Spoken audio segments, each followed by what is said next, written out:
I'd like to call this meeting of the Lakota Board of Education to order today, March 4th. Will you please call the roll? Mr. D. Here. Ms. Casper. Here. Ms. French. Here. Mr. Horton. Here. Ms. Schaefer. Here. Do I have a motion for approval of the agenda? So moved. Second? Second. Any discussion? Hearing none, Adam, please call the roll. Mr. Horton. Yes. Ms. Casper. Yes. Mr. D. Yes. Ms. French. Yes. Ms. Schaefer. Yes. Christina, would you like to lead us in the pledge? Sure.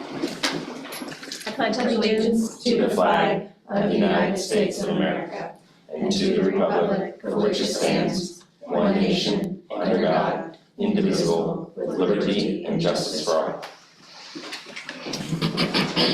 All right. Cell phone policy draft, here we go. I do just want to reiterate, this is in draft form, okay? It's for our policy committee last month, we looked at several of these. So we looked at the template, which I think as Doug referenced in our regular meeting. Left a little bit to, there's still a lot of fleshing out, even though the state gave us a template. We looked at other school districts who had currently put a model in place, such as like Oak Hills. I think we looked at maybe Olentangy as well was in there, a couple others.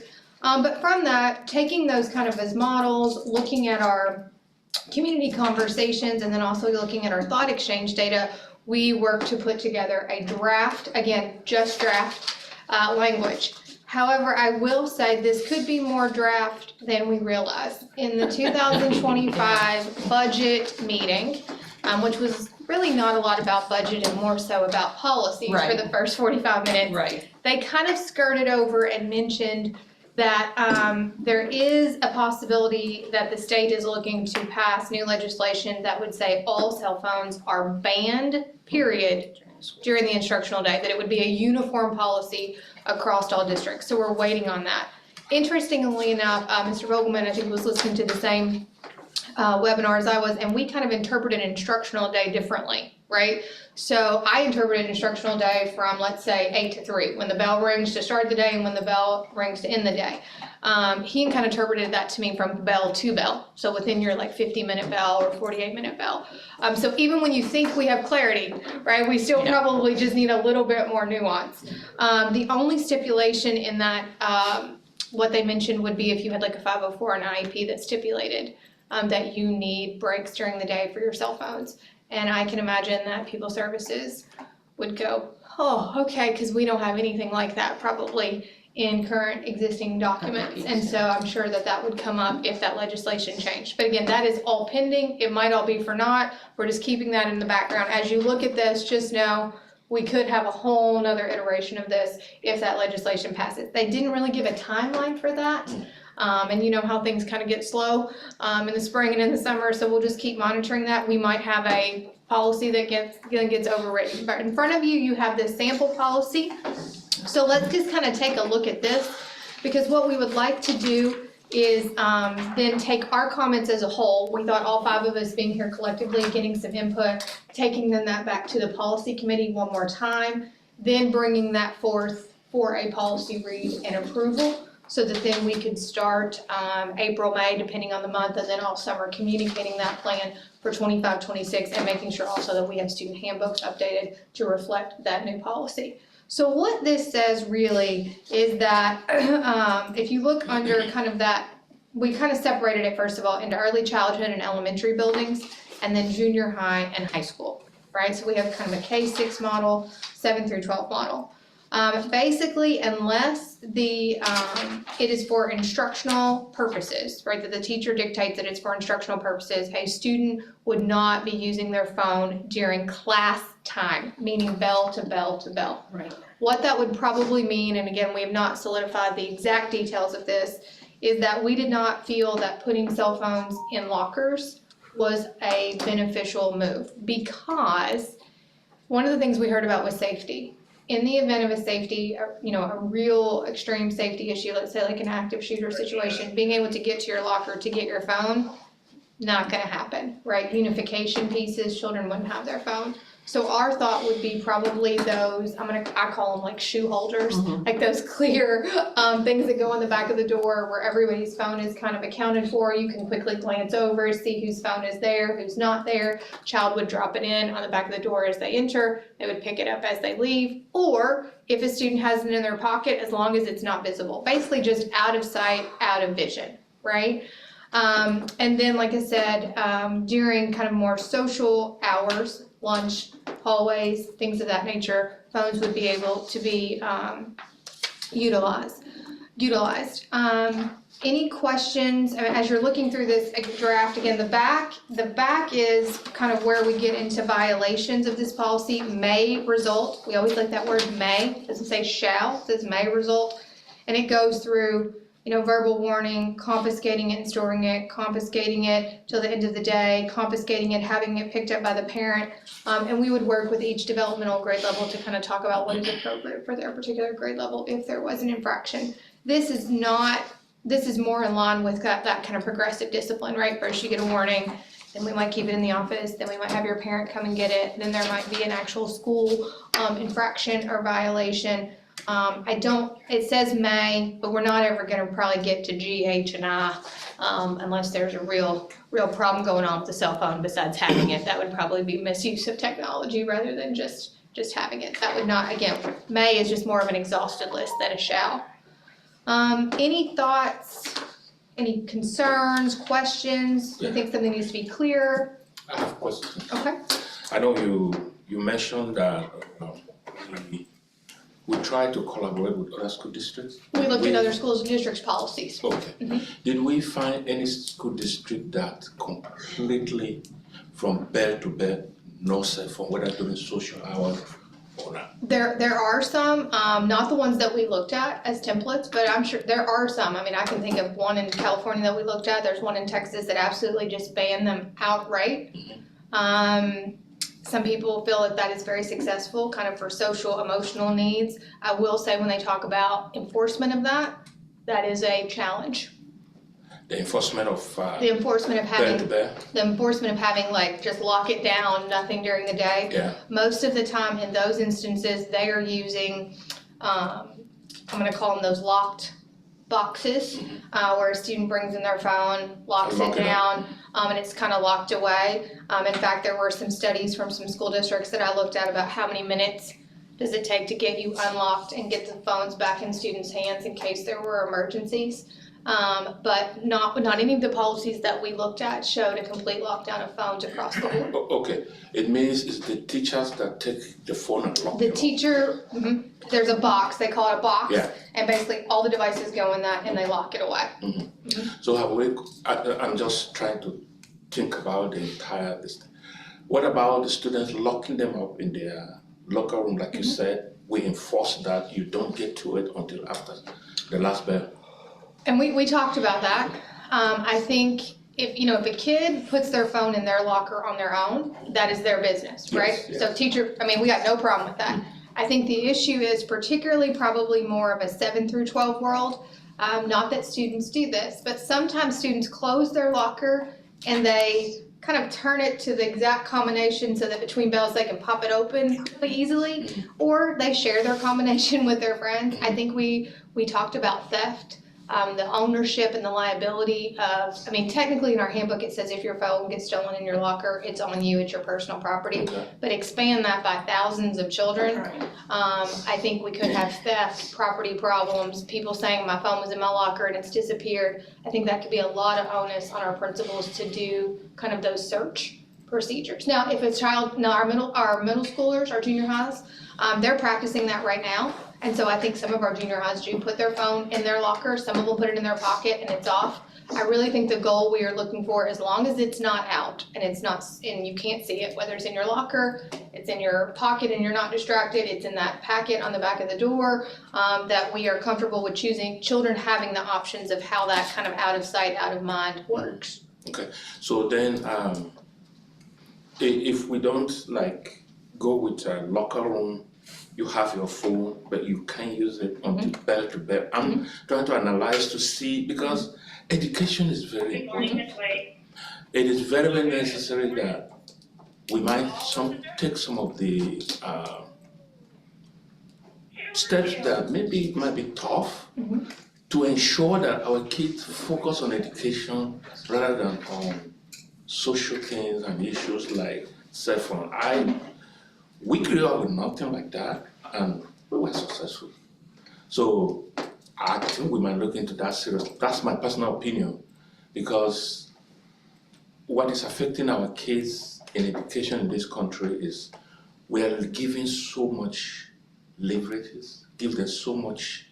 So Isaac, are you Options talking that- about between bells? So they won't have it during class unless it's a like class activity that the teacher dictates.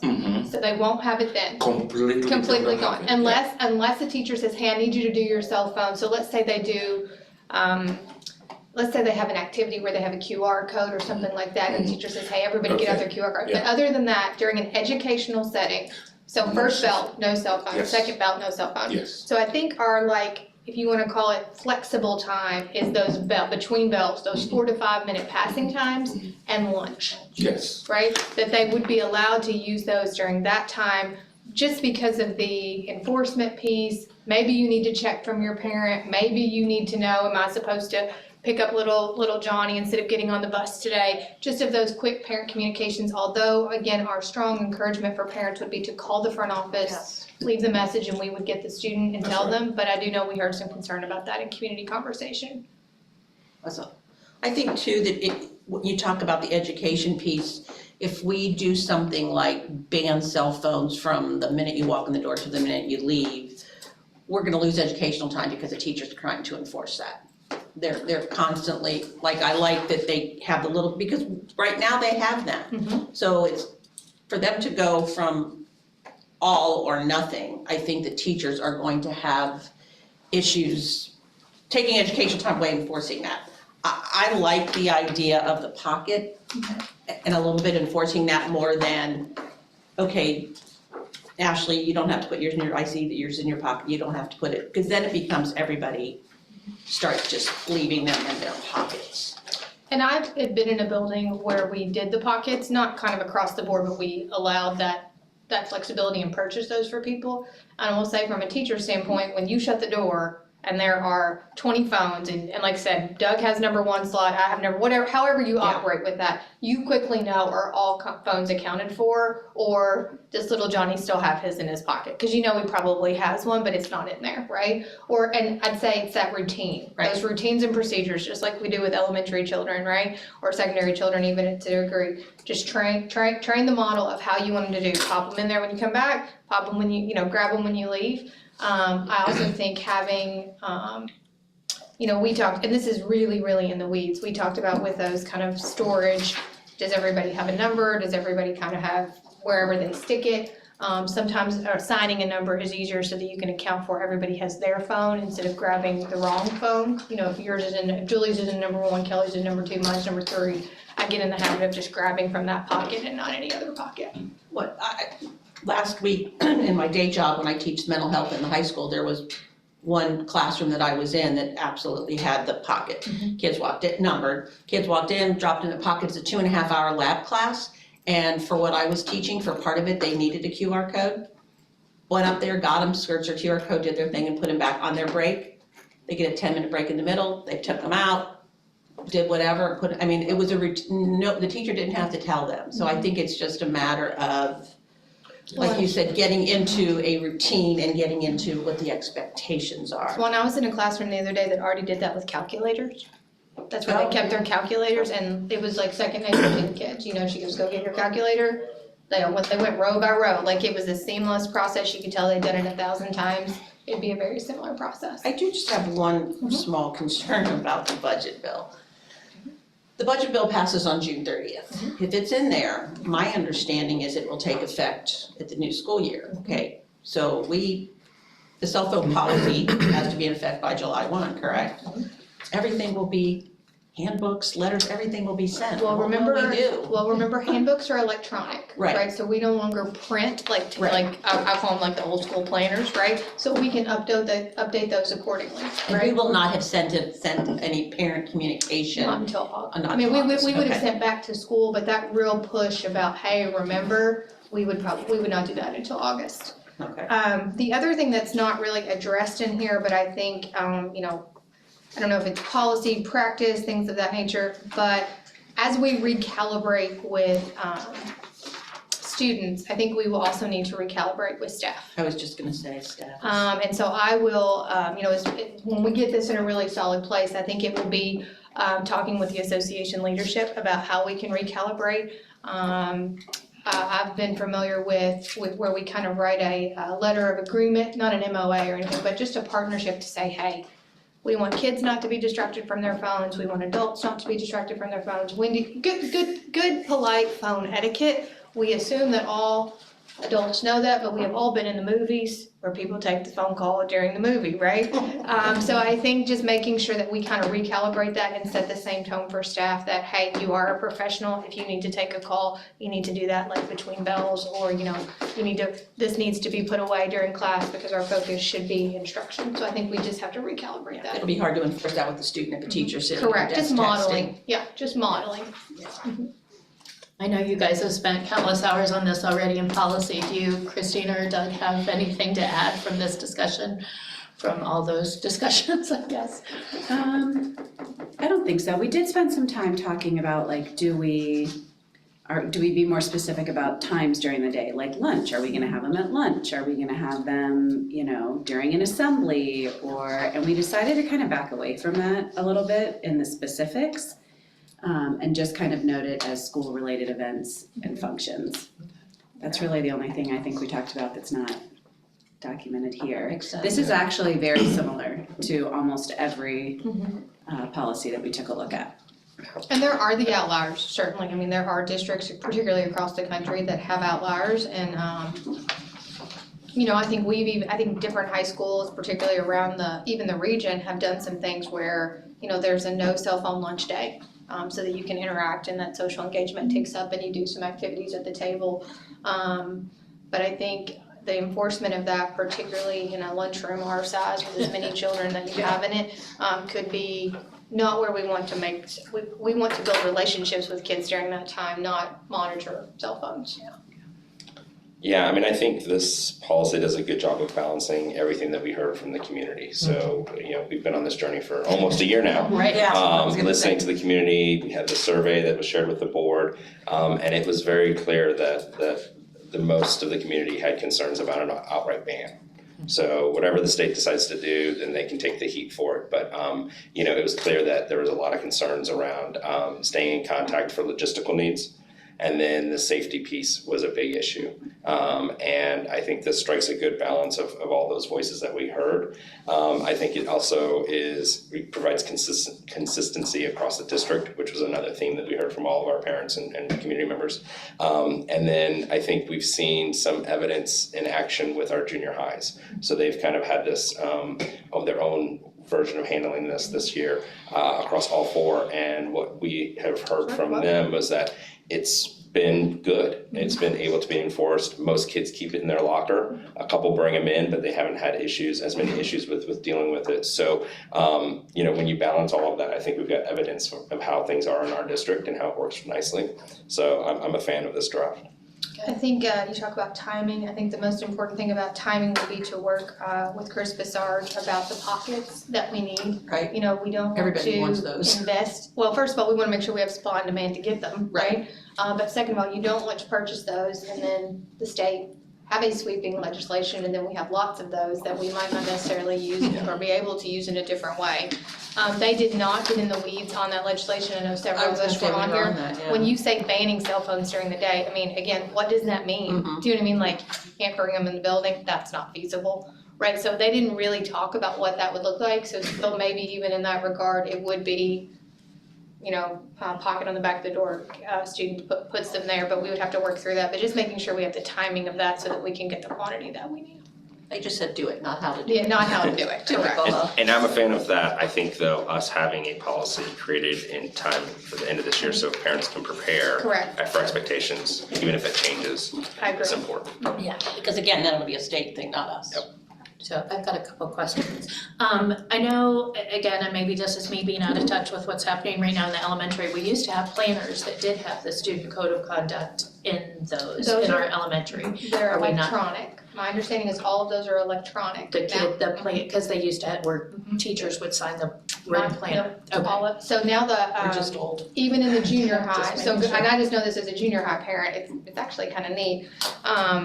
They have a pocket, like a clear, speaking of pocket, they have a clear thing that fits on the front of their laptop and their hall pass just kind of slides in there and they take it out and they get it signed as needed. And it just kind of sits right there. It's lasted all year. I was like, that's not gonna last there, but it has. And the reason for that, even if we did print them, we would still keep that electronic version, which is on their desktop. So that if we had a change or something that needed to be updated in the moment, we would have the flexibility to be able to do that outside of the non-printed version. So again, my thought might be, even while if we're publishing this electronically, once it's approved, that we might put on there subject to change Yeah. based on. Yeah. And then another question was, it says for the students are prohibited, the principal in the elementary can override it, early childhood or elementary, whereas at the teacher level in the junior high and high school, is there a reason we didn't leave that autonomy to the teacher in the early childhood and the elementary and just left it? No, that's probably a good catch. We'll look at that worded at that level during instructional time and make them to be a teacher.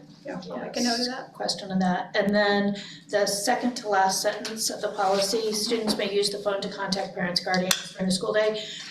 I'm concerned if we don't say during the times where cell phone use is allowed, Yeah. they'll be like, oh, I'm just texting my mom, and it's really they're texting Johnny or, Well, I think you know, well, Susie. students may use school phones, so I think they're talking about the ones in Oh, the front okay, office. I'm sorry, Yeah, I misread that, got yeah. it, thank you. But we might wanna underline that, Yeah, just because I yeah. read yeah. right past that, thank you. Yeah. And then last, I know we talked about giving students access during an emergency, but I can't remember what law enforcement agency I read it from. But it said there was concern that should there be an emergency, that if students all had access to phones, that it would override the system. So have we checked with our There's- local law enforcement of if that is their preferred policy? So and- theirs cuts through whatever signal they're on, Chris and I had that conversation as Okay. well. Whatever frequency or whatever it is, they have direct Okay, to like 911 or whatever it is. Now, that doesn't mean that our community or parents or students wouldn't experience that backlog, but the Okay. emergency services would be able to still get through what they need. okay. Those were my questions. But I will, that was our original conversation, but I will just double confirm that with both parties. All right, any other questions, feedback, concerns, anything? So our next steps would be to just take those couple minor tweaks, make sure we bring those to the next policy committee. Like I said, then you would see that on board approval, and then we would start communicating very proactively about, we're not implementing this now for 25, 26, and then we would talk about the logistics of just those, I have to figure out the official name for those little Shoe clear. pockets. That's what you know what I'm talking about, Yeah. like the 80s child where you put your shoes all in there, or maybe that just put shoes in everything. But yeah, we'll make sure that we have the quantity of those. So we're thinking that policy is in Policy would be, April, we'd have this to the first board meeting or the first. but we could put Well, we this on could the put some for policies Friday. and, yeah, we could, so we have Oh, this that's on, right. yeah, This is we could make March. Yes, it is March. Thank you, I thought, and so So- then maybe that. So we'd have it by A time first for the. read in March and the Second read in April, and and then Finish strong in May, in May. yeah, looking forward. Great, Central High School, are we ready to move on to Central High School visioning? Okay. I printed this for us again. If you remember, we were supposed to talk about this in our board meeting, and it kind of got pushed to master facilities.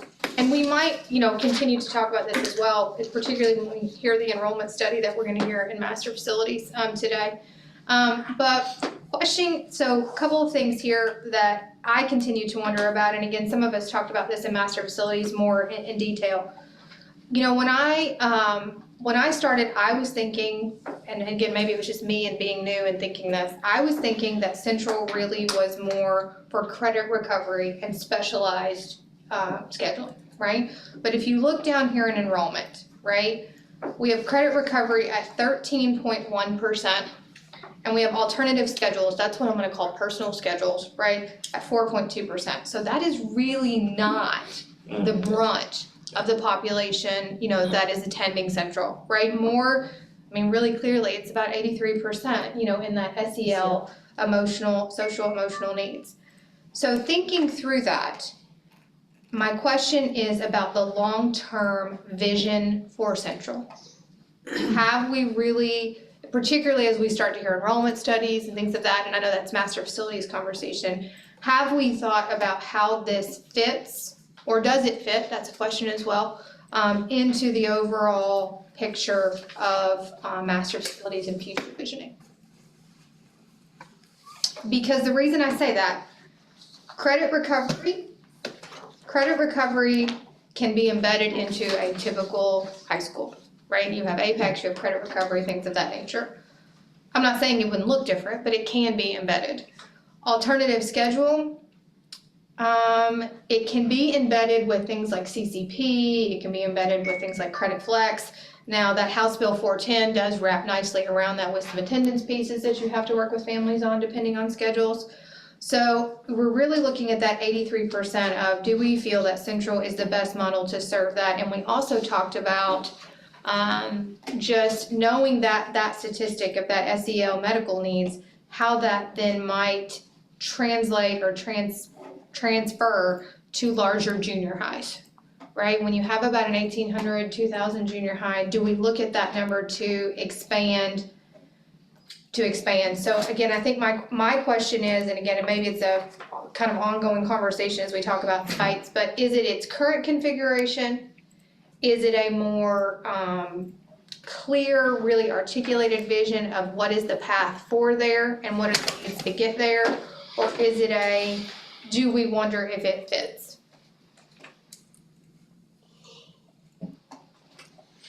Go ahead. I'll share my perspective. I think it's tough. I hear anecdotally of the success stories that come out of Central. But I think it's very hard for anybody to articulate what Central is. And so a lot of people still have questions around, is that a third high school? What is this? What does it look like? The attendance numbers were surprising to me because I too thought it was mainly credit recovery. And then when I look at the report card, right, that's where I have real trouble because low performance can coincide with this, but also the growth the progress hasn't been there, nor the gap closing. In fact, those numbers are trending down. And to say that only 7% were proficient in geometry is a scary number when we're looking at the people that we need to help the most. So I struggle with its current configuration because it doesn't seem to be matching what they say they're for. And then the progress matching up to it. So I think we're not serving the students in the best way possible. At least that's the data I have in front of me. And so when I hear anecdotes versus data, I tend to look at the data. And when we look at the services that we need to put in place to support these students, I too wonder if they're part of the main campuses or more well-defined, would there be better services for everybody because we're supporting all students, not just here. Regardless of where we go with it, I think we drastically need to understand what this vision looks like and how we service these students better and get better outcomes for them. Christina, any thoughts?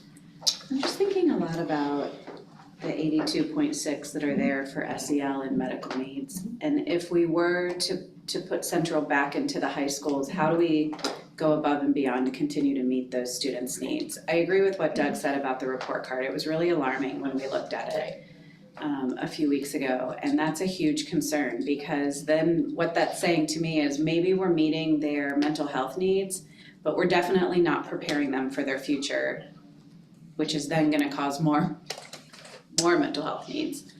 And so I guess I'm just really mulling over how, is there a way that Central can exist within the high schools where these students are getting more personalized support, but it's not necessarily in a pull-out separate high school environment?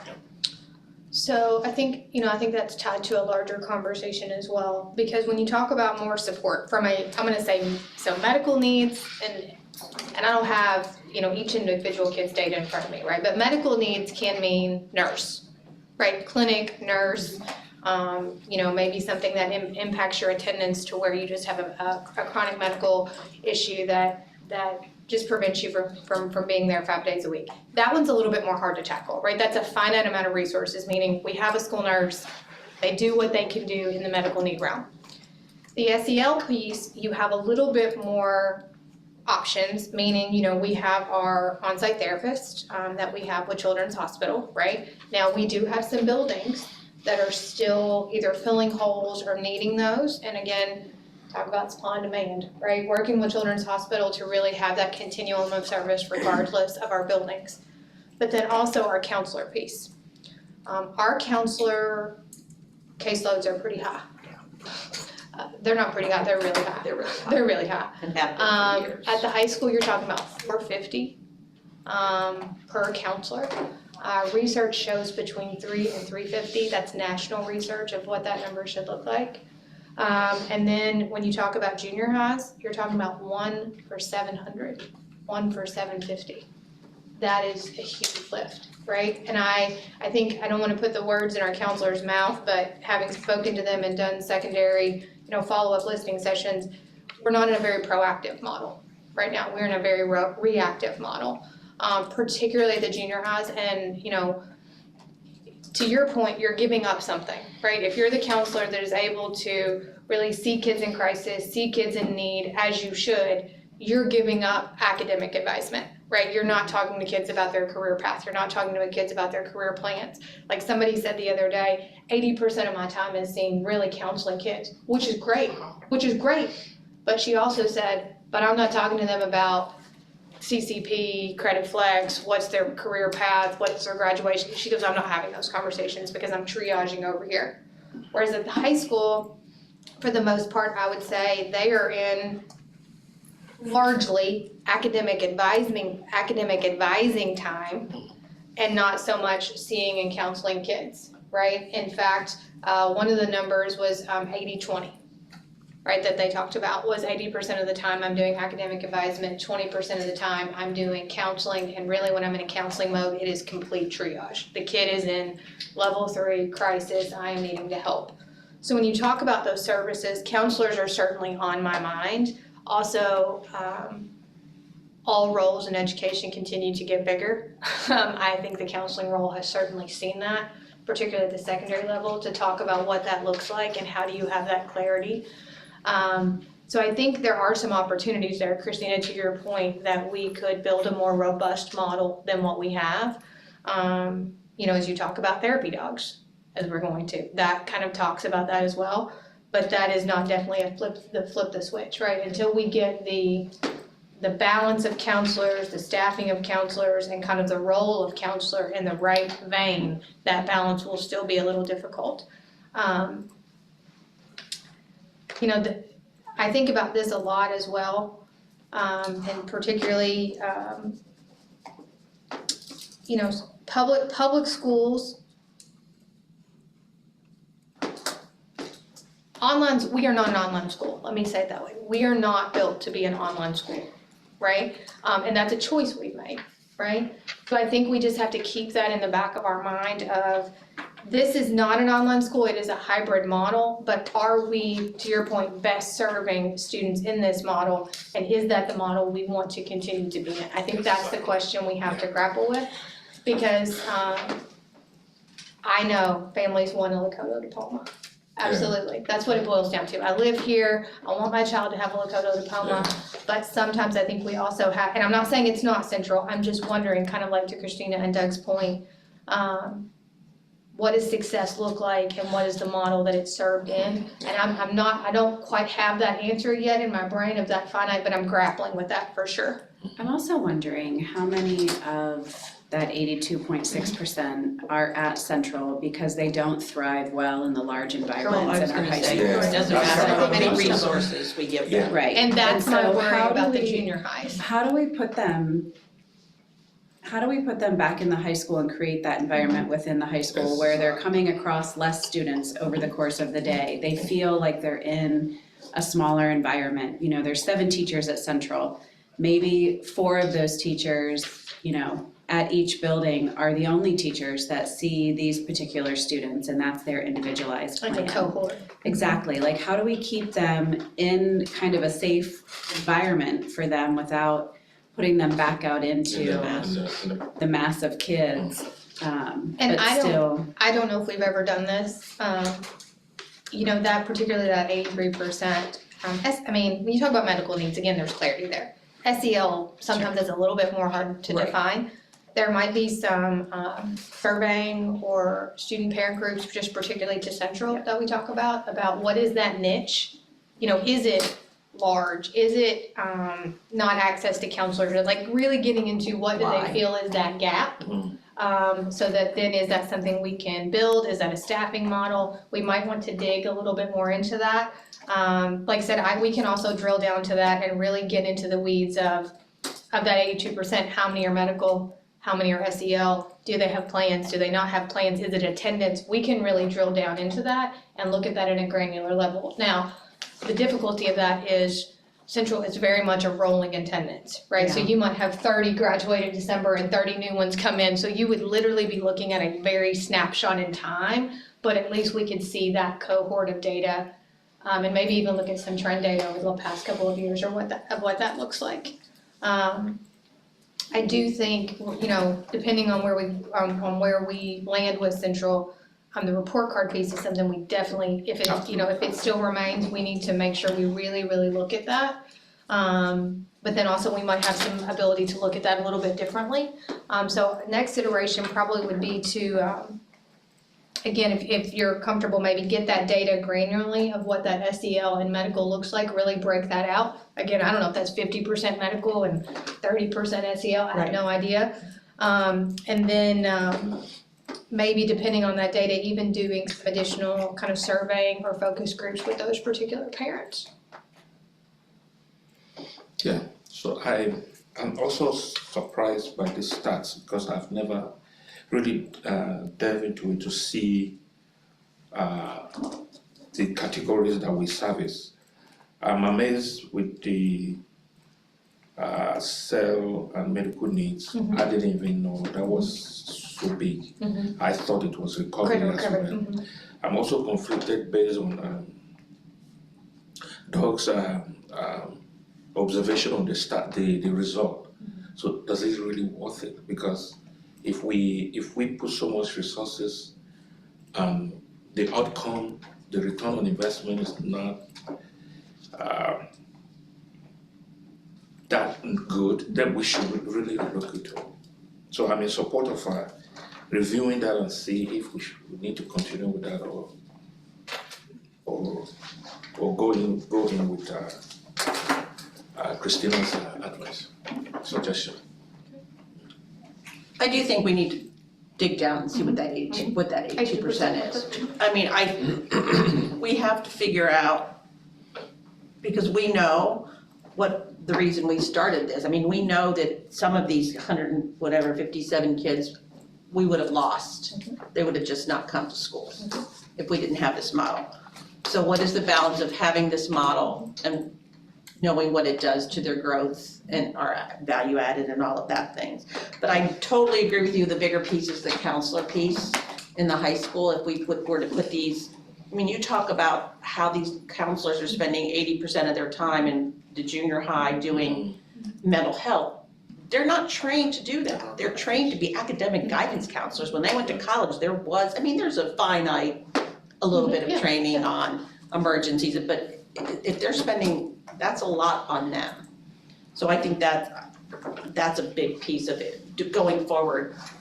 Regardless of what we do with Central, that's something we have to look at. But I do think that breakdown of the 82% is the next step in figuring out. It's a double-edged sword because we want these kids to be successful. And how do we do that at the risk of what it looks like on the report card, what resources we're pouring into it without the outcome? And maybe we should look at whether the hybrid model is the right model there, because on the report card, we had 62% of the students had chronic absenteeism and very low proficiency in main subject areas. And so are we, in effect, keeping students so they get a diploma, but we've watered it down so much that they're not gonna succeed once they've got that diploma? And I think there is some the way it's written, the IRS, we have to have a hybrid model, we can't do So, just online, right? Correct, so, our So, yeah, to your IRN, point. our IRN as it exists is a hybrid model, right? You can ask for an IRN for a completely online school. I would caution that, I would not recommend that, right? But that IRN, and again, I do think this is a misnomer in the community. We think of it as a kind of third high school. That is how people talk about it, right? That IRN really could encompass K-12, right? And so not only do we have I think we have 2 questions in front of us. Well, multiple questions within these questions, but Central as we know it, right? And is that working, the visioning and things of that? And is there, again, as we look forward to junior highs, if we keep it, is there any interest in the expansion of that down, right? Because like I said, depending on these numbers, and again, we'll get in the weeds and look at this, and maybe it's a moot point and it won't pan out like that, but I think when you're gonna build 2 junior highs of 1,800 to 2,000, I think if you're not careful, this will automatically be a need. Yes. Right, because as Christina talked about, kids who just don't like the volume of students in a building. Now, those junior houses will look different because they are built in cohorts, right? They're built in kind of that Harry Potter house model. Right? The high schools just aren't laid out like that and scheduling is not laid out like that. So it would be a little bit different.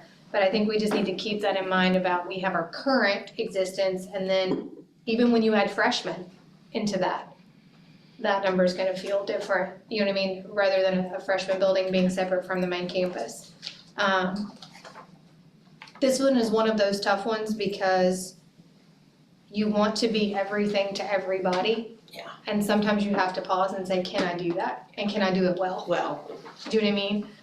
And that's a hard one to grapple with, right? So I think our next steps, based on what I'm hearing, and I know we had the report card with us last time, you know, we can pull that up as well.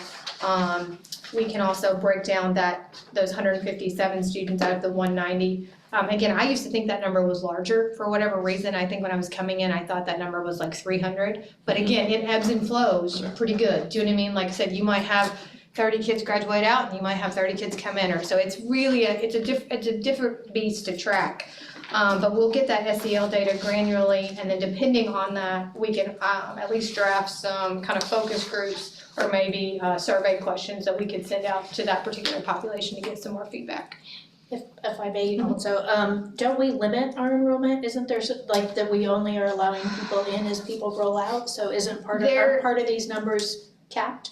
There's not a really clear process for that. I mean, yes, we have a number kind of like class size that we try to look at and try to maintain because we only have so many staff. Right? so. But we're not quite at that capacity right now, but I do think depending on, again, what is long-term vision, talking about the clarity of if we keep Central is, how do you get there, right? Very, very clearly, how do you get there? And I think, and I might have a misconception of this, I think some people think you can choose to be there. Yes. Right, and that's not really our existing model, right? Our existing model is there are criteria that you meet that prompt that conversation, and they're right here. I have those outlined for you. They look at credit deficient, they look at attendance, they look at behavior, they look at plans in place, specialized plans, online productivity, meaning have you had any experience with an online class like Apex that would show you would be successful with that, and then course availability. So all of those factor in. Those aren't really weighted by any means, they all kind of carry the same weight. And so we might, again, depending on the long-term vision, look at those and have a little bit more, because you would think with credit deficiency leads it, right? But credit recovery is a different number, so we might just have to look at, I would assume based on the high propensity of SEL and medical needs, you're probably looking at plans and attendance that are the biggest drivers in that.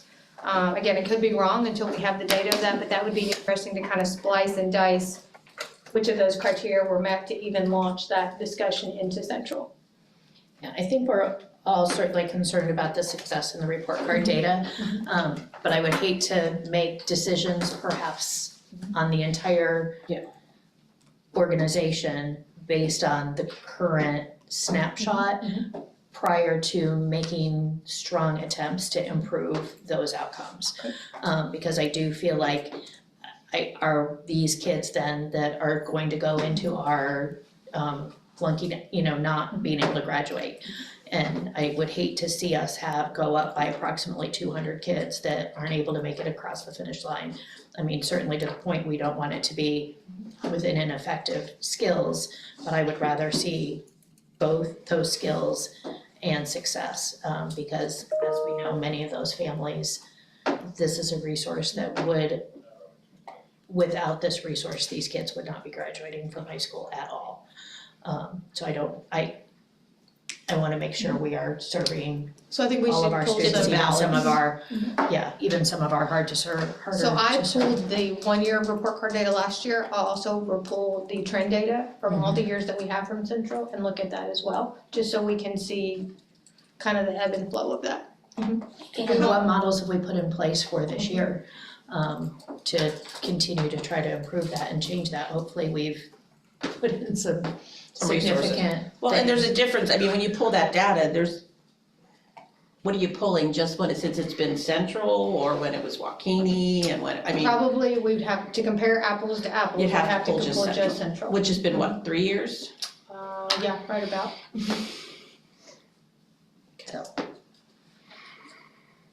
So we'll just kind of continue to build this package, and continue to look at that. Like I said, I know as we continue to talk about sites and enrollment studies and things of that nature, that decision will have to become more finite, right, with what we do with it.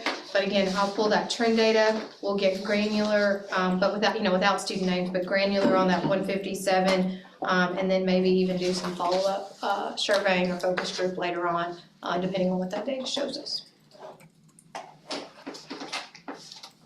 Okay. Moving on to vouchers. So, as I mentioned, Kevin, Carlin, your team can come on up, Kevin. You want? What do you wanna do, move up the Yeah, you chair? want to just pull up a little bit, pull some chairs up. As you know, Kevin and I, and Pam Elliott, Association Leadership, we meet every other week, just to make sure we're keeping a pulse on things, to talk about any embers before they become fires, anything like that.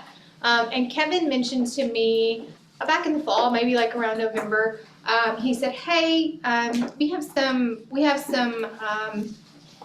I guess ideas or thoughts around vouchers. I don't know if that's the right way to put it, and maybe ability to partnership and really inform each other about vouchers to make sure we have really solid understanding of what they are, what their purpose is, what their original impetus was, and what that impetus looks like now, and maybe ability to partnership as an association and as a school board or a district of what that might look like going forward. So you have quite a little bit of a healthy packet here, right? Some of us like electronics, some of us like good old-fashioned pen and paper. So you have the presentation that's going to be given just about vouchers right here. I'm just kind of acclimating you to your papers. So this is the presentation so that you can follow along. It's certainly on laptops as well. Then you have these two documents, okay? This one looks like the colorful one, kind of the Mythbusters, and then this chart. This is more kind of about the voucher litigation that is happening, and we'll talk about that, so you can kind of put those in a pile. And then this nice yellow heading and all of these wonderful charts. You know where these charts and graphs came from? They came from the treasurer, right? In his treasurer update. And if you're like me, just having those printed out and being really accessible. So you kind of have presentation, treasurer packet that was in Adam's treasurer's update, and then you have kind of litigation pieces that we'll talk about as well. So Kevin, before we get started, Zoom is on, I think, is that right, Adam? That's correct. It's, Okay. I've got the screen share up so that it'll capture that in the recording as well. Great. So Kevin, I'm gonna let you introduce your team just to make sure we know everybody. I can't figure out how to get the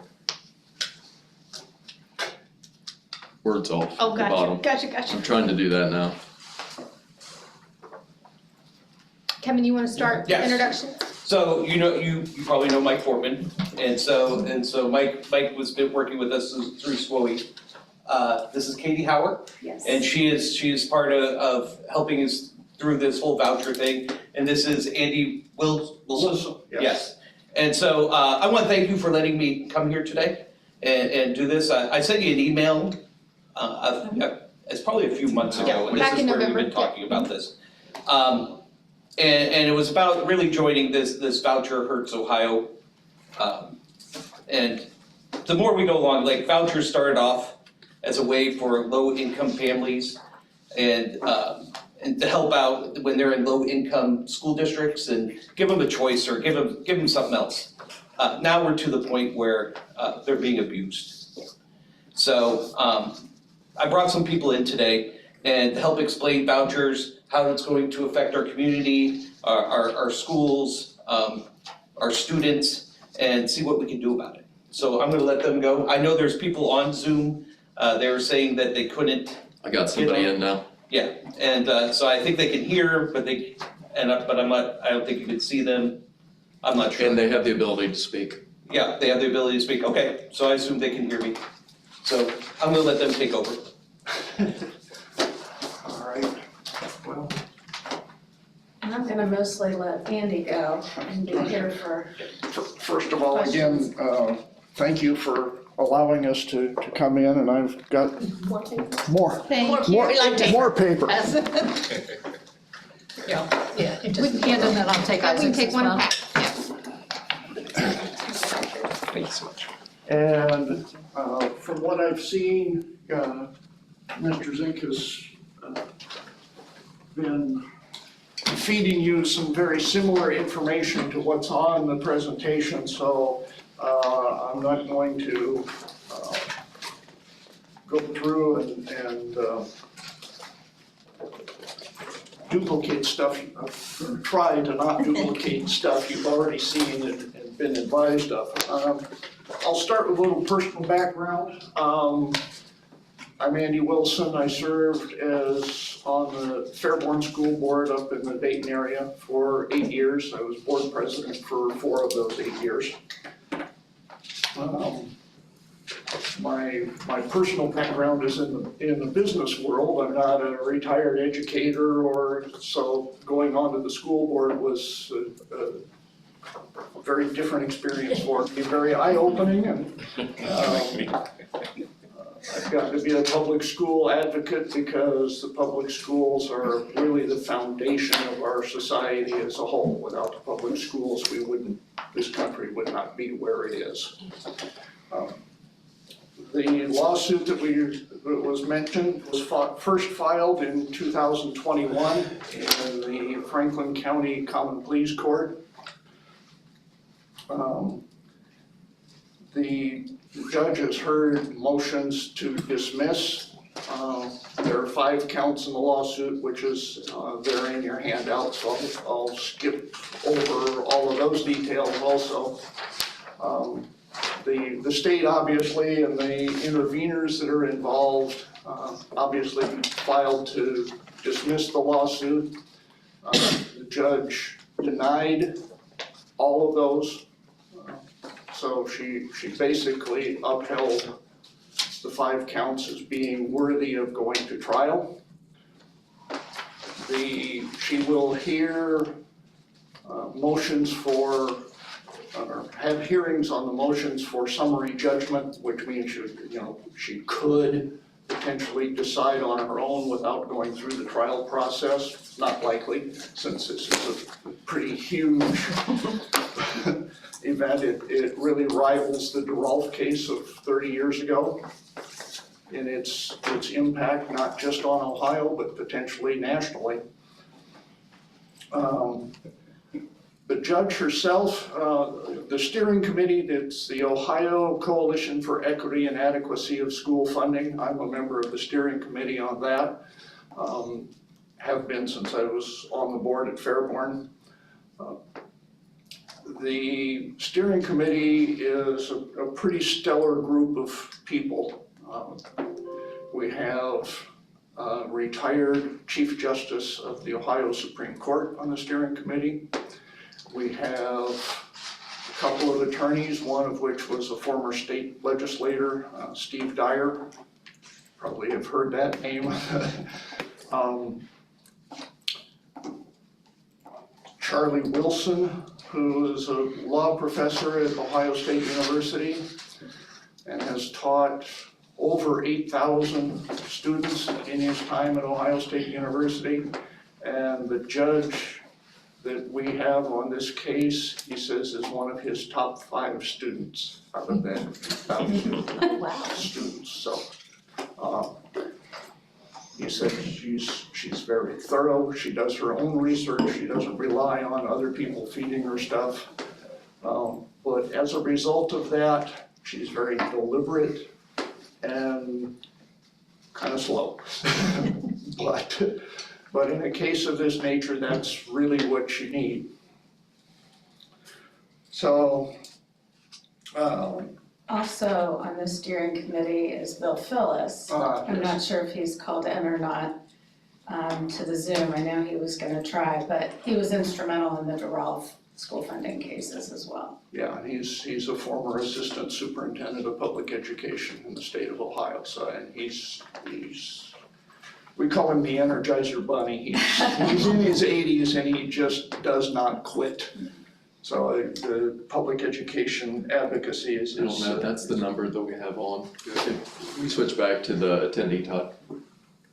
Right there, the guest, I don't know if that's Bill or not. It's coming in as a phone number. Probably. 614 is probably Bill, yeah.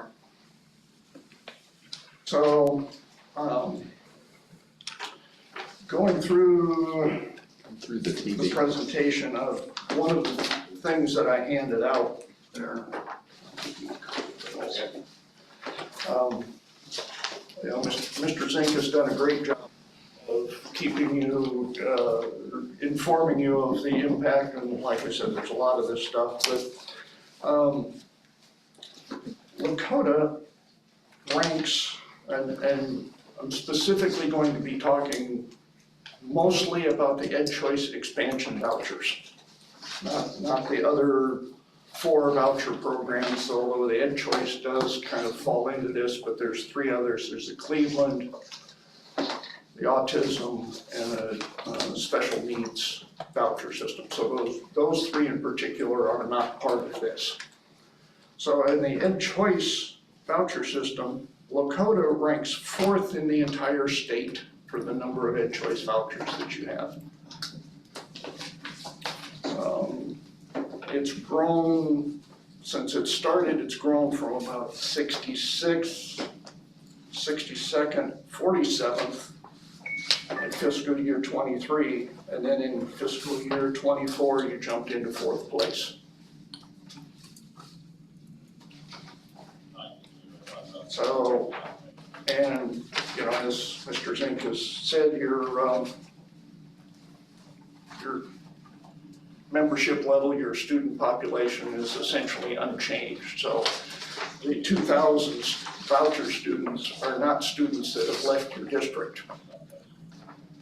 Yeah, that was one of the reasons why we wanted to show the enrollment line, is because That's very helpful. Yeah, This one. had that played, and then I also showed the county, and I think on the backs, the counties on the back and statewide being at the bottom here. So even the statewide enrollment didn't take the decrease that you would anticipate with the increase of the voucher.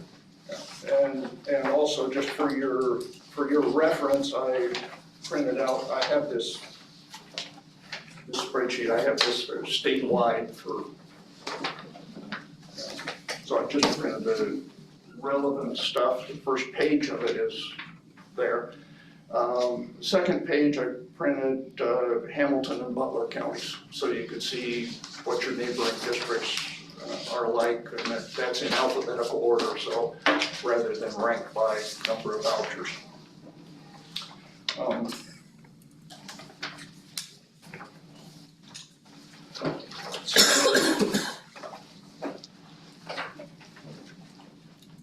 The other thing about the vouchers is that, you know, this low income qualified, they expanded greatly what they considered to be low income.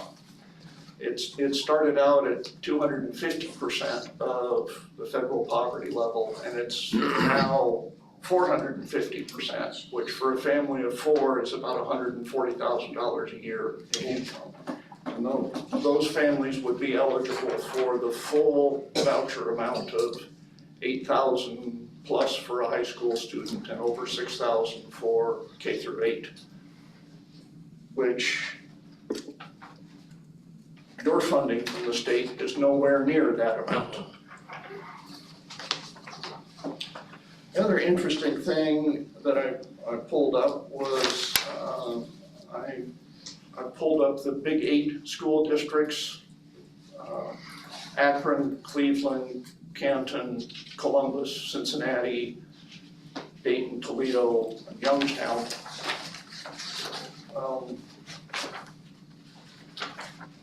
Their Ed Choice voucher counts, the most current, as fiscal year 25, the current number is 4,359 total for all 8 school districts. Lakota's is 2,142. So you have the equivalent of about half of what the big 8 school districts have. So this, it's a huge impact in your district. From one calculation that I like to make is what I call the opportunity cost, which is, okay, you have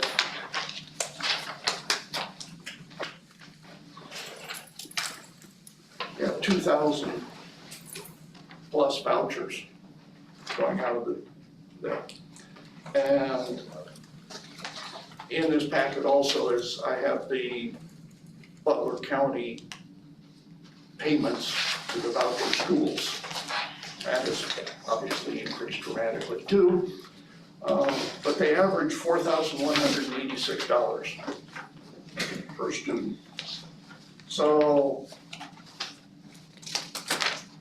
if you take that number,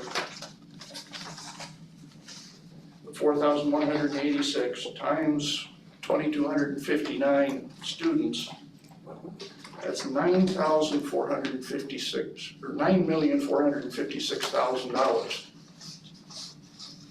that is unavailable to Lakota because the state funding program, the K through 12 line, is one bucket. There is not a separate line item for vouchers in the state K through 12 funding. The reason they did that, a couple of reasons they did that, is one, they don't want it to be real visible about how much money they're spending, but they also don't want to expose that to a line item veto in the governor's office. But they can pretty much do what they want to with that money. So they've taken, last year for the Ed Choice expansion vouchers, it was $405 million. And it's probably gonna go up by at least $50 to $60 million this year. So that's money that is completely unavailable to the public schools.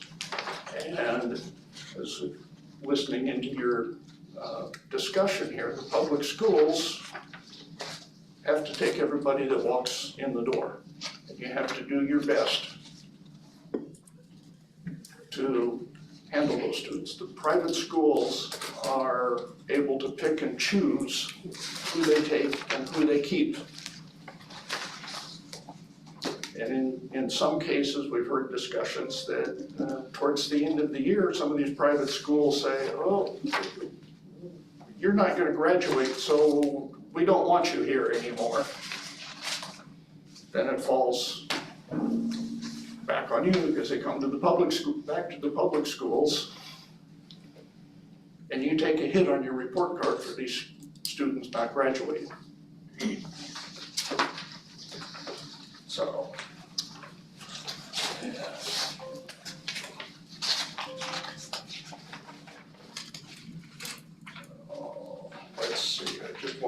that.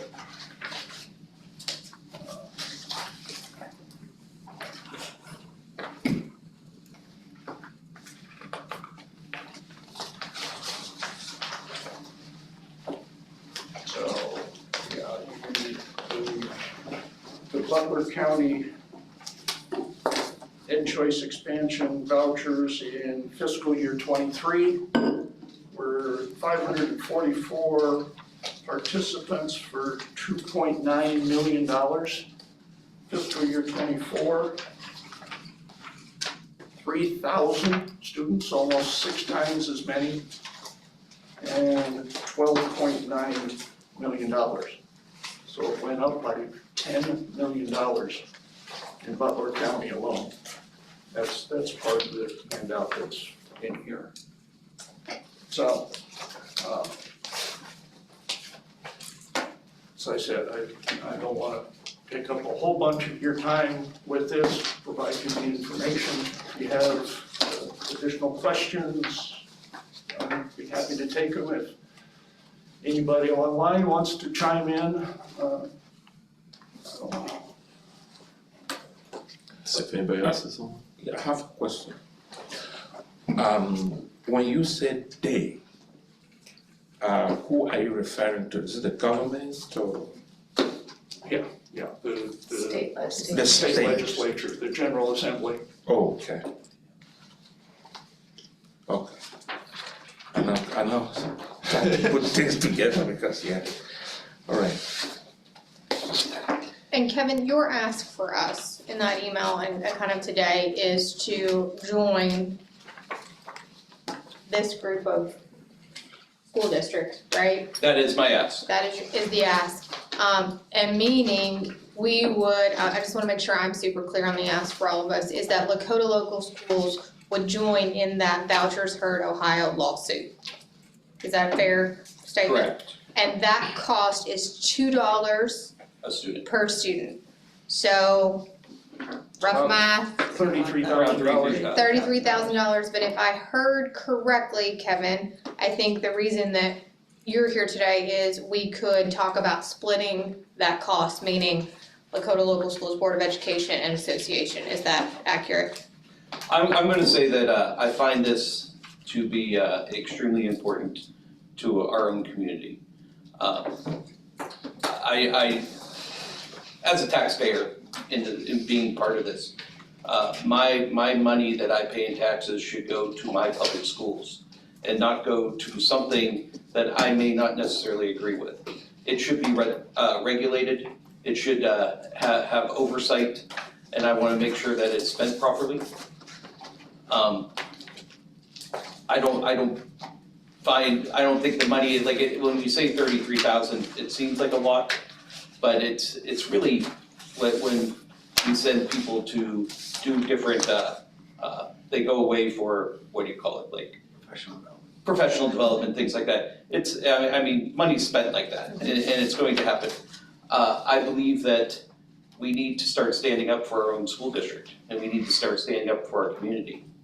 I am willing to, I have talked to my members and my executive team that if for some reason 33,000 is too much for the school district, we could work together and pay some money for this, because we find it valuable to get rid of these vouchers out of our state, or do something, or have them regulated. I think at the very least, wherever this money goes, they should fall under the same rules as public education. And that would be a minimum. So, and I don't understand why that doesn't happen, because this is public money going away to something where it could either be for profit, or we don't know what they're doing or what they're teaching. And there's no oversight. So yes, the LEA would be to somehow split this, or I don't know exactly how we would do this, that's why we're having this discussion. And maybe this is a too simple way. What participation in the lawsuit looks like what? I don't know. Like, is that? Yeah, I don't know what that looks like. There are very, very little demands of the individual districts. It's more about the collective. It's the collective, yeah.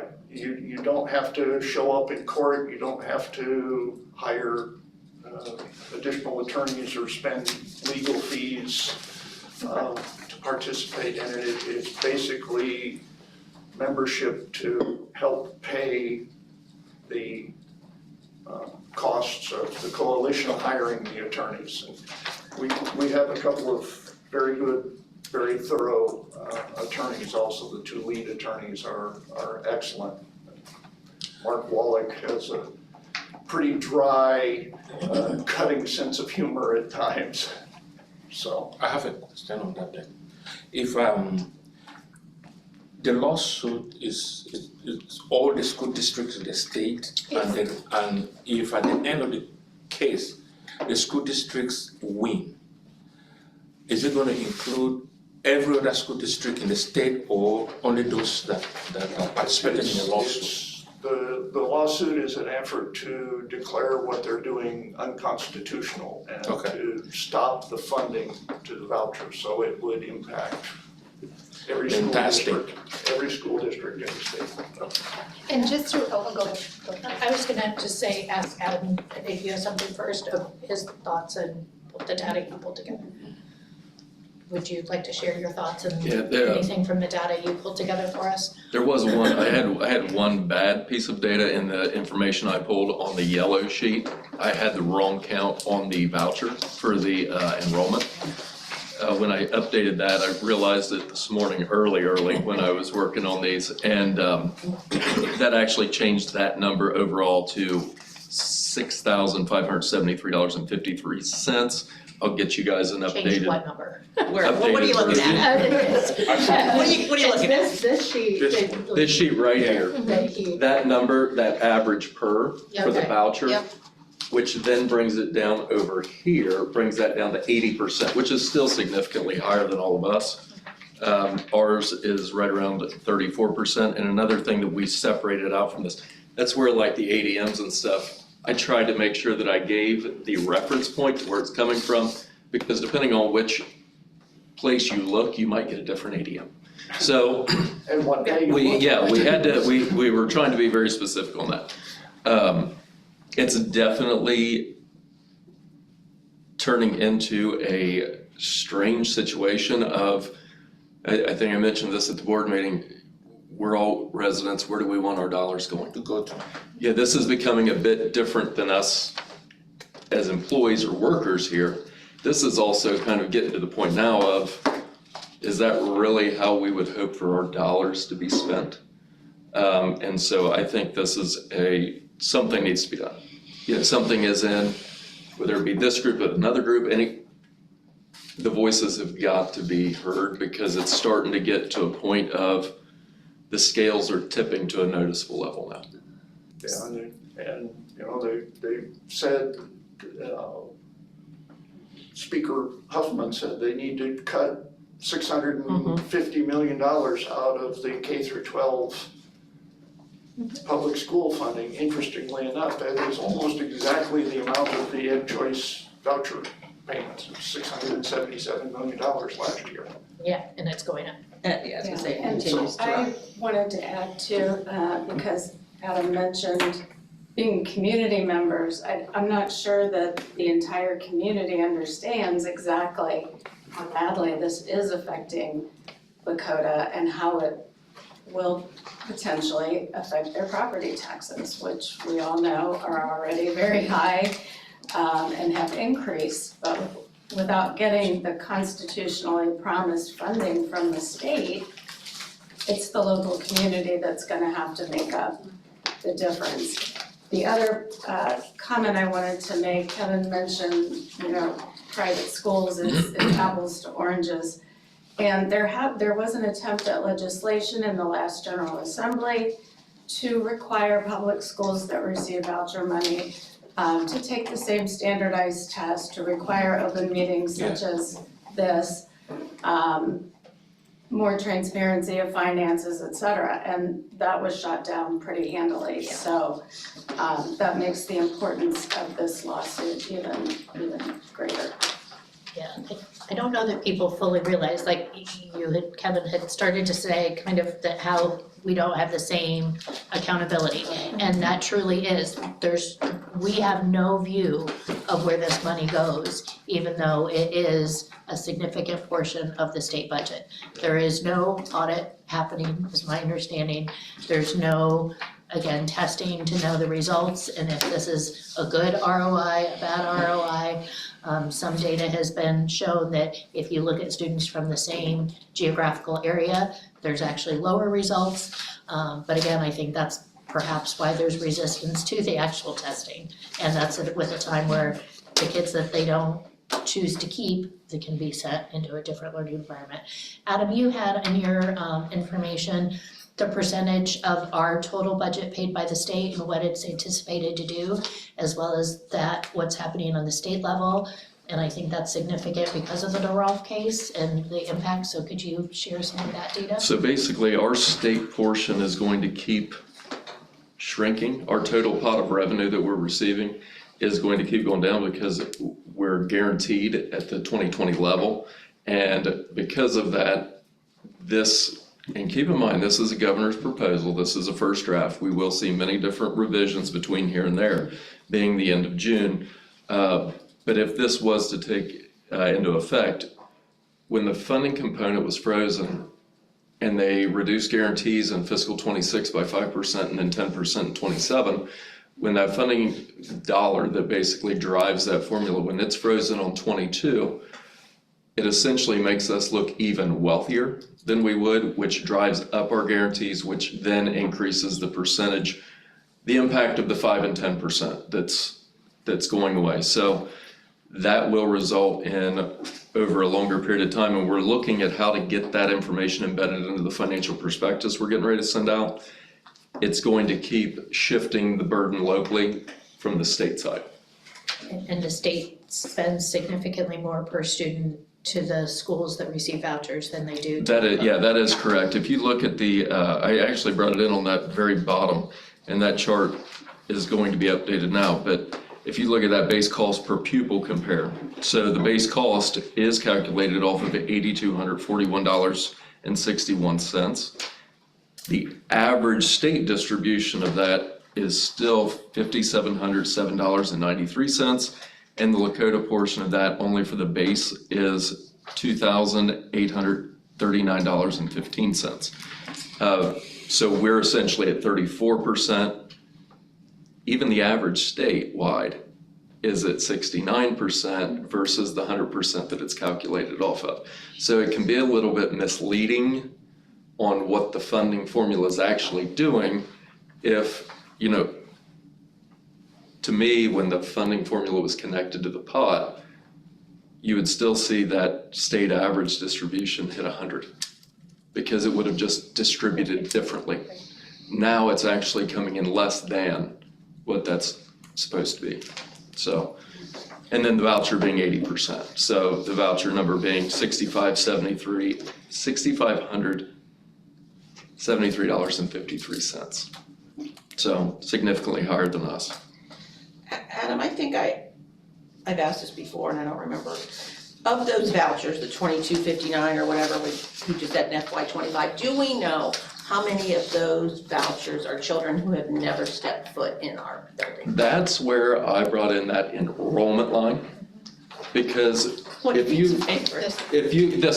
look at these charts, that's why the enrollment line is very critical, because if you look at 24 to 25, essentially we went down by about 400 kids, right? Well, what we all should remember is of the 400 kids, 200 was because we changed our policy and the way we handled open enrollment. Right. That's about 200. And then high outgoing class versus lower kindergarten class coming in. So we're not seeing the changes. And our enrollment from 23 to 24, where you see the really large jump, that actually our enrollment went up. So if these were kids that were taking it and going, you would have definitely seen 23 to 24 Down. a spike downward, correct?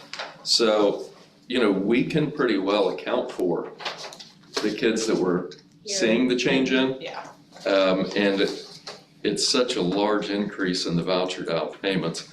Another thing to look at as well is the blue bar represents the low income qualifying, where the orange bar represents non-low income qualifying. And is that up to that 140,000 for a family of four? Is that when it says That low would be. income qualified? Yeah. So it means 94.8% of those accepting vouchers are earning over 140,000 Yes, for a family That's of four. correct. yes. And So- when did that change from the 250% to the 450? They Last year. changed for Last year? That's what, the okay, I just wanted to make sure I have As that. the current biennial budget Gotcha. changed that. That's what I thought, but I just wanted to make sure we have all that data to see And how I'll say those too, numbers have shifted. you know, when you have these conversations out in the public in different places, like, I understand, I agree with the ed choice theory. You know, I think it's a good positive thing. If they were in situations where they needed an option that was better serving. When we have schools that we're providing, and you can see a lot of this, like if you look at the chart that was provided, the majority of the schools that are seeing above 100% increases are what people would view as wealthy suburban. Well, when you look at that and you say, okay, if somebody of a low income was bound to an area where their local public school was not serving them appropriately, I think it's a wonderful thing that they have an opportunity to get out. But if you are providing what the state would view as a highly qualified education, and then the dollars are still going and you never chose to go here to begin with, that should be more of a choice than the money just goes with you. Because one of the things that I personally would anticipate, without knowing anything else, is give it a couple years and you will see the same level of entry to get into those places will still be the same income gap, because they'll increase prices, which would then require some of those families to still pay the amount it previously was. Bottom line, they're, sorry, yeah. Which would, well, that would kind of be a different result than what I think this is trying to do. They're You not know? using the voucher system as it was. Yeah, I think it's to lower that entry barrier for some of those, and maybe I'm wrong, but What I've noticed in gathering the data is that from 24 to 25, is that number statewide of the low income qualified is diminishing. Right, It's very consistent across many school districts. So there could be many factors in that. My speculation is that the voucher schools are favoring the higher income families because they can get more tuition out of the deal that way. The kids were already going there, the people are getting vouchers, so they raise the tuition amount. Yeah, it's raising the barrier in entry instead of lowering it. That's correct. Yeah, and what we heard on the webinar that we did last week is that 80+% of students in Ohio go to public schools, yet we aren't funding that way.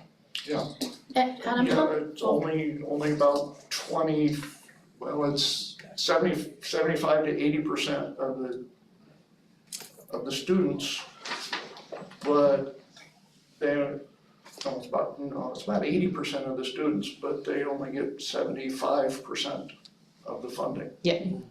Another point, sorry, No, go ahead. quickly, in the community is that, you know, this is not anti-private school. No. Right. It's simply about where we want our public tax dollars to go and Article 6 in the Ohio State Constitution. One thing that many people, you all are, I'm sure, painfully aware, but many people in the community aren't aware always that the state already provides a lot of funding for private schools through transportation costs, through auxiliary funding. You know, there's quite a list. Now they're asking the taxpayers to pay their tuition and yet not being fully accountable, so. So that was actually going to be my question to Adam. Can you share with us with auxiliary funds that we, in addition to the voucher money, we also are paying for transportation and auxiliary service funds? Is that yeah, that's correct. So yeah, we pay the transportation as long as it's within 30 minutes. And then we do service one of our schools' auxiliary funds that flows through the state over to them as well. I'm not sure if I'm answering exactly what you're looking Like for, they but. do, we provide, if they need EP services, OT services. Yeah, that's correct. any kind Special ed of- servicing, we Yeah, will we provide provide all that that out of if they do have our- a need. They don't provide In that. addition to the voucher dollars. Correct. Yeah. So That's that's correct. not accounted for in these dollars. That is not charged back, correct? Yeah, and the transportation component is difficult because you see all over the state, people looking, school districts looking for bus drivers. Yeah. And it puts a burden on your routing network because you're having to run buses with 2 or 3 kids on it to a private school someplace, rather than focusing on sending them to your own schools.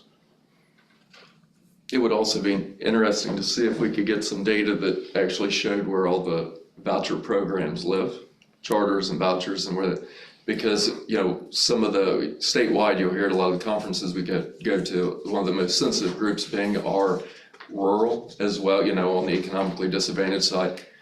And I know like where I'm personally from, there isn't even a high school option to take if you wanted one, so are they statewide, which is what the state should be viewing, what about those kids that are out there? Do they have that option as well, if that's such a critical point? That's the next step that they're talking about, is funding schools, funding private schools. To be creative in those areas. In rural communities. I just don't- Funding construction. I just don't know that the return on investment would be there for them. Because it's much more spread out, it's much Looking more, at some of these numbers, I don't think return on investment is It's- what they're looking at. yeah. So one of the things I would love for us as a follow-up to do is, Andy, thank you for providing the scholarships by provider. I don't know if they'd be willing to share it, but I'd love to reach out to these schools and ask them how many of their students before the expansion were from our geographic area, and then how many are after. I think that will help us drill in on, instead of the counterfactual of like, well, our enrollment didn't go up, so it didn't really change things, to actually have data of like how many students are taking advantage. A lot of the dynamic here too is that a lot of the students will go to Lakota early, but then for high school at Moeller or something like that, they didn't enroll, so we'll need to look at that a little bit too. But I'd love to understand if these providers are willing to at least partner with us on data sharing, so we can get a better understanding. And we're gonna try to get that information as well from DEW. It's just not, it wasn't as easy to find as some of the other. So, Yeah, nobody's really looking at that, but we really want to. yeah, we're gonna try to track that. Yeah. But this may be another way to approach it. Yeah, some of that information is really difficult to I was try gonna to say. And the to way get we're, weed out. and the way we're funded now, I think if this was still showed up as a line item on the funding, it would have gave the appearance that we were taking a large increase, to then realize that that wasn't happening. And I think that would have probably brought a lot of attention to this even quicker. Right, that's why it was pulled out. Because it's also rising at a faster rate. Right. Kevin, timeline that you would like, is there a timeline that you would like an answer about this? We have our meeting Okay, next March, Thursday. you got March 11th, okay. Since in our meetings, this is a constant agenda item Okay. with us, so.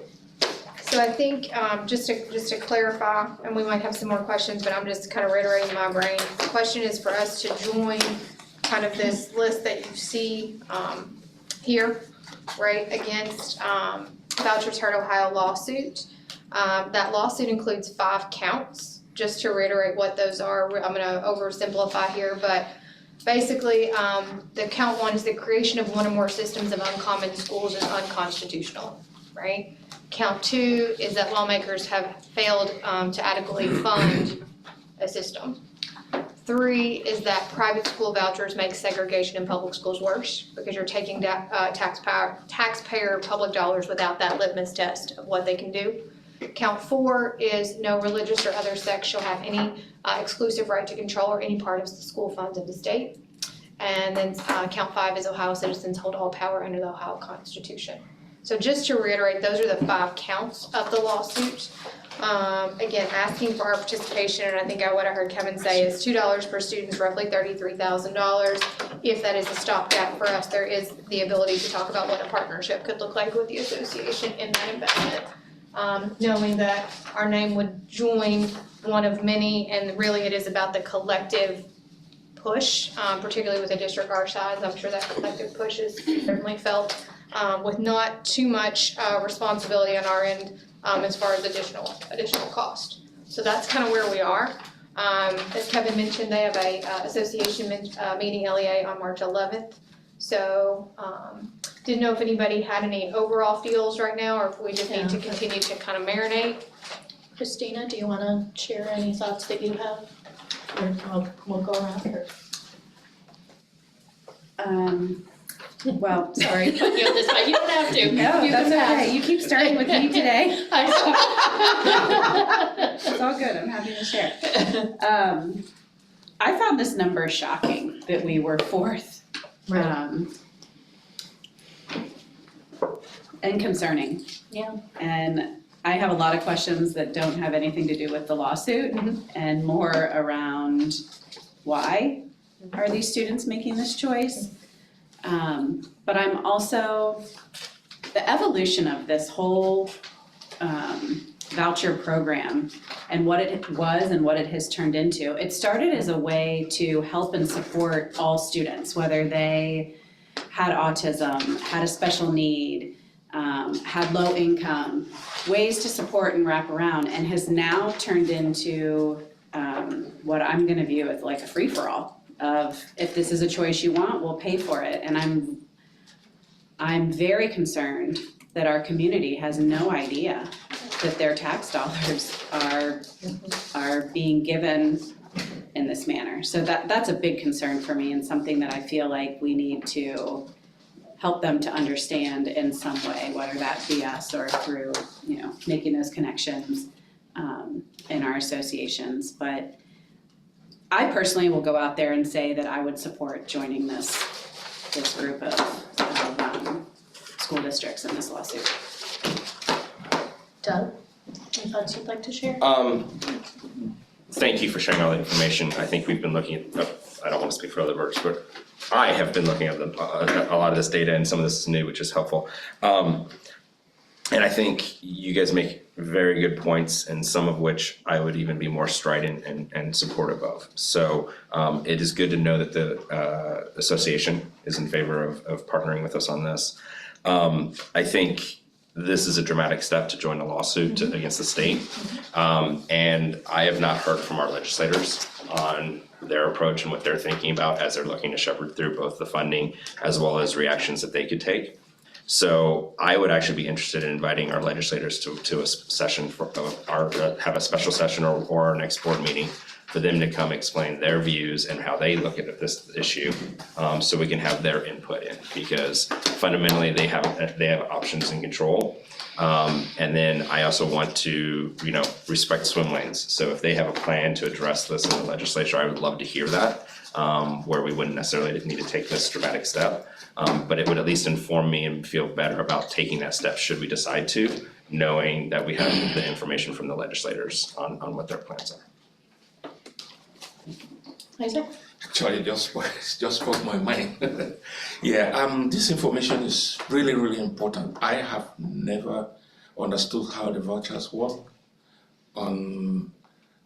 This is very, very good. Thank you for your presentation. And like Doug said, I will need to hear more from our experts. We have a lead team that give us support. I'd like to hear more, then I'll be able to make my decision. I think it's staggering when you look at the number and know that most of those children have never stepped foot in our school that are taking advantage of the voucher. That's the most concerning statistic to me, as they have no accountability, no metrics, nothing to measure. It's going to become a state where you have the haves and the have-nots. We are quickly going to segregation in this state, the way that this is written.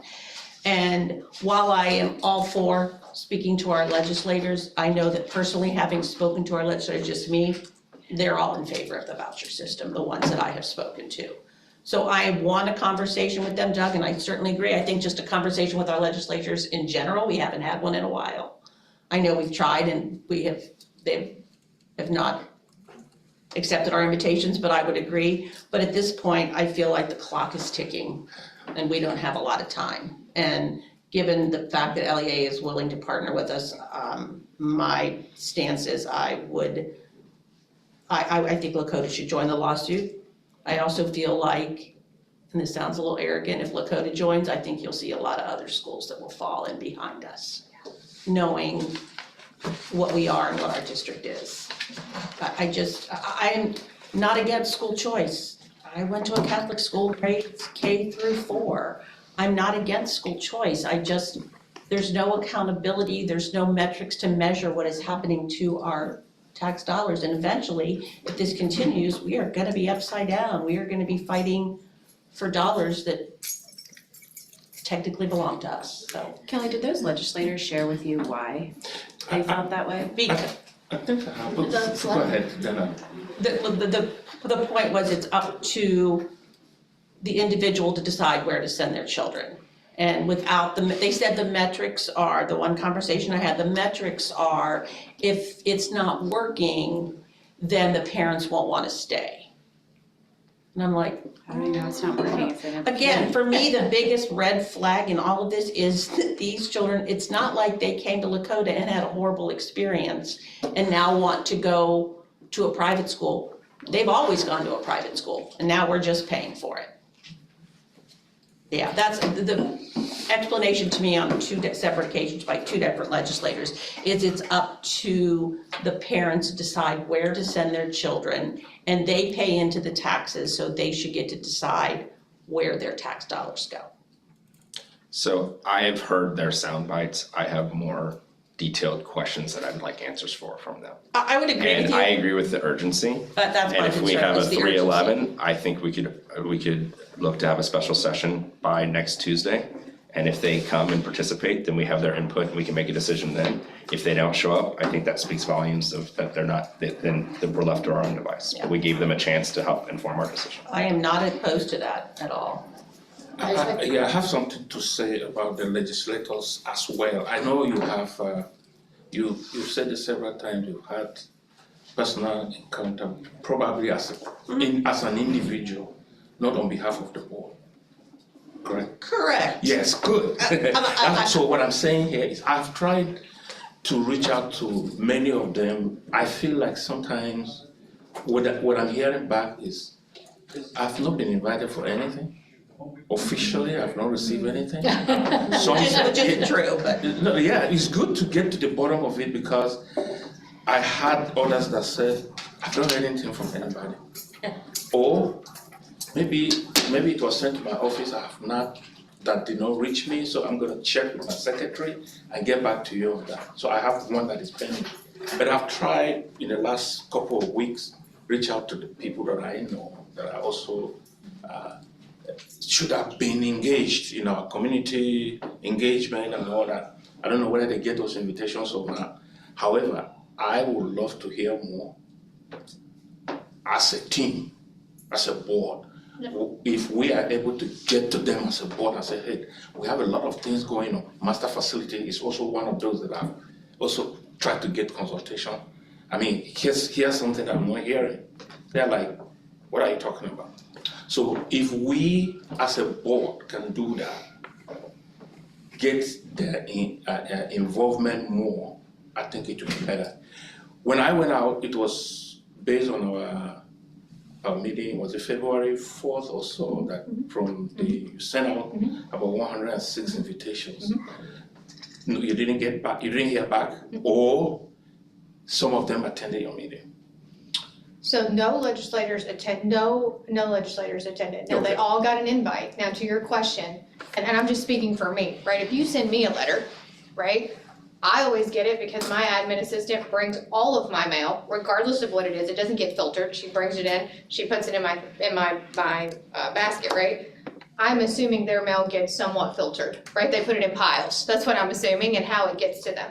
So I think hearing that, I think our next question is, what I'm hearing is if we want to hear from legislative, if we could look at calendars and get a date prior to March 11th, I don't know if we could get that turnaround time. Their schedules are pretty crazy as legislators, but even if it's Zoom, in person, we could invite them maybe and see if they can come and speak to that. Like you said, Doug, they might not at all, but I mean, that's telling in itself if they don't come. I can't imagine that this isn't important for our legislators. This is the biggest district in their constituency, and it's a major impact on us. So if they don't take the priority to take this, then I think that answers Right, several of my correct. questions that I was gonna ask them. So- Maybe if possible, on the day of the 11th, prior to their meeting, because I'll be out. Yeah. And then I Yours is in can the- yours work is to in get the this set afternoon. up. So ours is, so we have our meeting in the 11th, and I was saying by the 13th. Okay, by the 13th, that gives a little more time, okay? Yes, So we give you, 13th is our meeting. gotcha. Can I ask a question?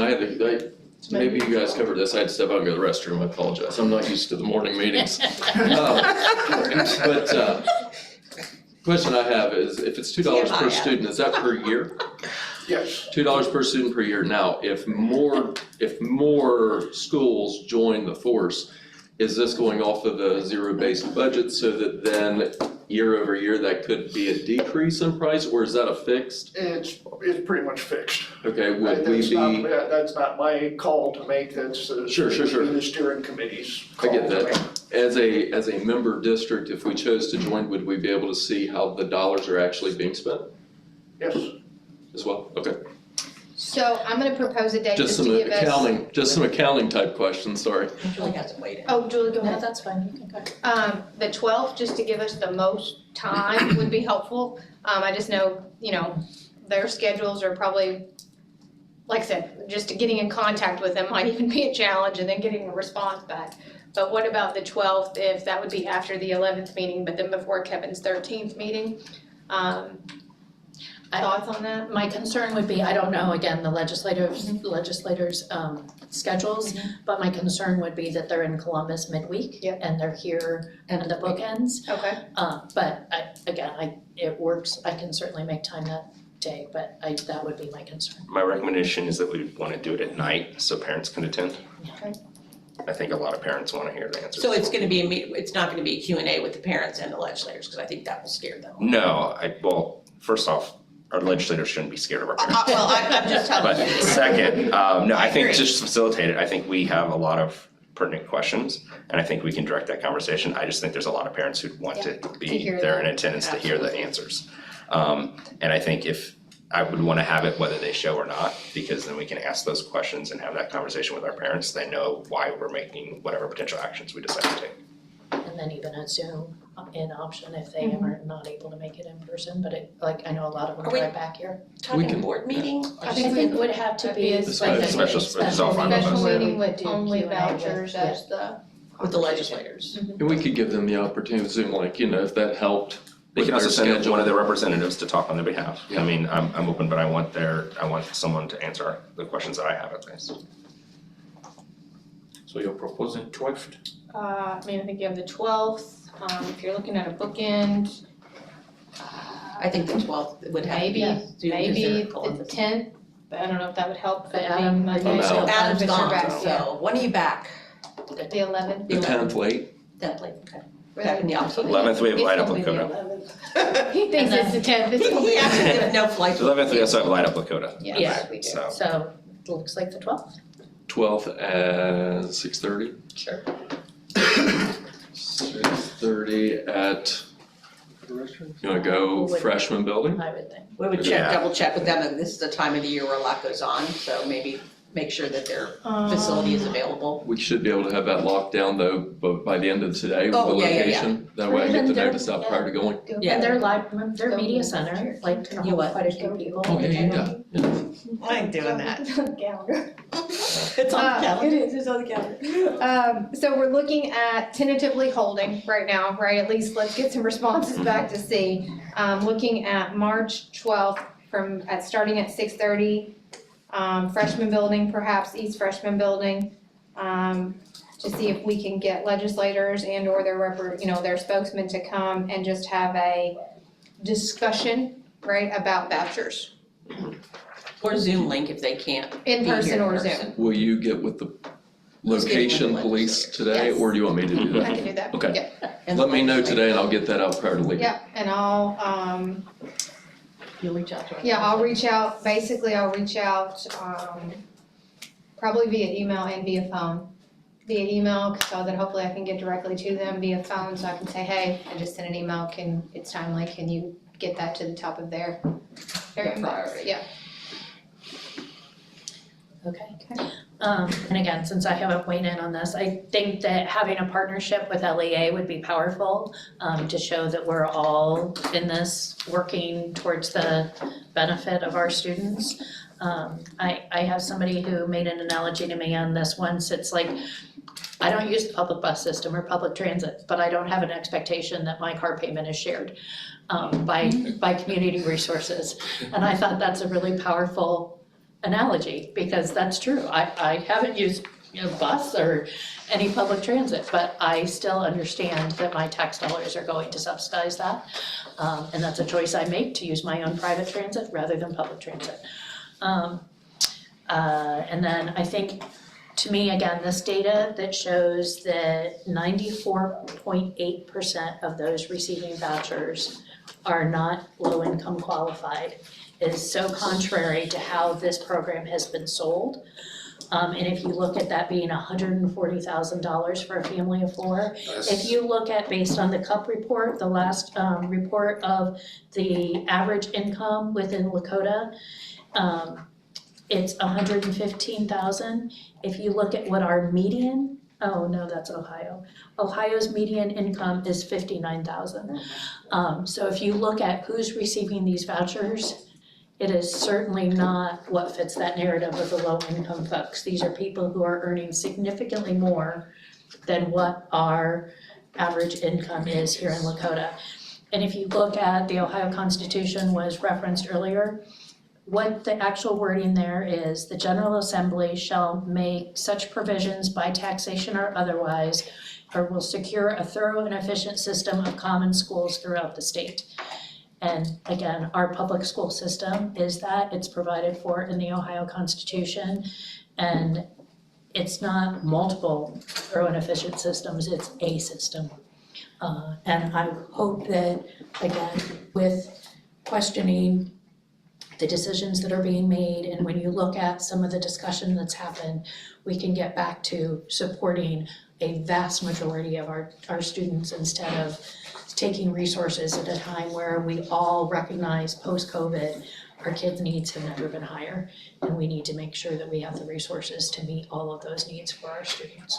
So I appreciate the continued effort to bring this forward. I hope that we're able to get a partnership, and I look forward to answers to better understand, because at this point, I don't. And I hope that I can, so look forward to the next steps. Anyone else have anything else they'd like to share? I want to thank you for meeting with us today. We all appreciate it very much, Yes. because this is extremely important. And I'm glad all of you recognize us also to invite us in and do this also. So thank you. Thank you Thank for you. coming. Thank you. I Thank you. echo those comments. Thank you for coming so early. So early. Yes, Well, yes. So, and also other school districts, we're working, I'm the president of SWAB, but we're working with other local presidents to have them present to their boards. And I would definitely agree with Ms. Casper. We are the leaders in Butler County, and I feel if we do join this lawsuit, others will be joining quickly. But we are also working with other local presidents to partner with their boards on this topic. Thank you. Thank you, thank you. Have a good day. You do.